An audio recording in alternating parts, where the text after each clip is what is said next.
ఈరోజు మన టాపిక్ వచ్చేసి యాంగిల్స్. ఫ్రాక్ అయినా బ్లౌజ్కైనా దేనికైనా వాడచ్చు. మనం ఏ దానికి కుడతామో దాని మ్యాచింగ్ క్లాత్ తీసుకోవాలి. ఎటు 3 ఇంచులు 3 క్లాతులు తీసుకున్నాను నేనైతే. ఎటు 3 ఇంచులు, ఇక్కడ 3 ఇక్కడ 3, అన్ని 3 పీసులు అంతే ఉండేలా చూసుకోవాలి. చూసుకొని ఇట్లా కుట్టు పెట్టుకోవాలి. 3 పీసులు ఇట్లా కుట్టు పెట్టుకోవాలి. చూడండి, లైక్ చేసి చూడండి, సబ్స్క్రైబ్ చేసుకోండి. మన ఛానల్ మొదటిసారి చూసిన వాళ్ళు అయితే పక్కన బెల్ ఐకాన్ నొక్కి పెట్టండి, లైక్ చేయండి ఫ్రెండ్స్. ఇప్పుడు వచ్చేసి 3 పీసులు ఇట్లా మడత పెట్టి కుట్టుకోవాలి. 3 ఒకేసారి కుడుతున్నా చూడండి. చాలా సింపుల్. చీరకు మ్యాచింగ్ క్లాత్ తీసుకొని ఇట్లా కుట్టుకోవడం.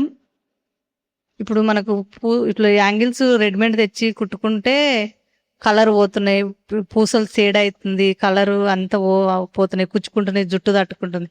ఇట్లాంటివి మనం కొత్త కొత్త చూసి కుట్టుకుంటే బాగుంటుంది. ఈ 2 ఒక దగ్గర పెట్టుకోవాలి. 2 ఒక కలర్ ఉన్నాయి, ఒక దగ్గర పెట్టి దీనిపైన ఇది పెట్టి కుట్టుకోవాలి. ఇట్లా నేను పెడుతున్నా చూడండి. చాలా సింపుల్. కలర్ కూడా మనం బ్లౌజ్ చినిగినంత వరకు ఇది ఖరాబ్ కాదు, ఎందుకంటే బ్లౌజ్ పీసుదే కదా ఇది కూడా, అందుకనే ఇట్లా కుట్టుకోవాలి.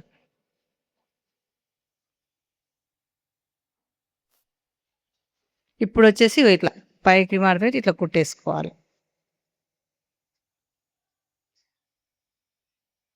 సింపుల్గా తొందరగా అయిపోతుంది. నీట్గా మెల్లగా కుట్టుకుంటే ఇట్లా రెడీ అవుతుంది. ఇప్పుడు వచ్చేసి నీట్గా కట్ చేసుకోవాలి. కట్ చేసుకొని మనం డోరీస్ ఏదైతే పెట్టాలనుకుంటున్నామో ఆ డోరీస్ క్లాత్దైనా రెడీమేడ్ అయినా ఏదైనా ఇట్లా పెట్టి ఇట్లా కుట్టుకోవాలి. మధ్యలో పెట్టి గట్టి కుట్టు పెట్టి లాస్ట్ గట్టి కుట్టు పెట్టి ఇట్లా కుట్టుకోవాలి. నీట్గా కట్ చేసుకొని ఉల్టా తీసుకోవాలి. ఎంత సింపుల్గా అయిపోతుంది చూడండి. చాలా బాగుంటుంది. 2 కలర్లు మిక్సింగ్ అయి వస్తుంది కాబట్టి మీకు చూపిస్తున్నా. ఇట్లా రెడీ అవుతుంది. ఎంత బాగుంది చూడండి. మీ బ్లౌజులకు, మీ ఫ్రాక్లకు, పిల్లలకు కానీ పెద్దవాళ్ళకు కానీ ఇలా ట్రై చేస్తారని చూపించాను. ఎంతవరకు నచ్చిందని కామెంట్లో తెలియచేయండి.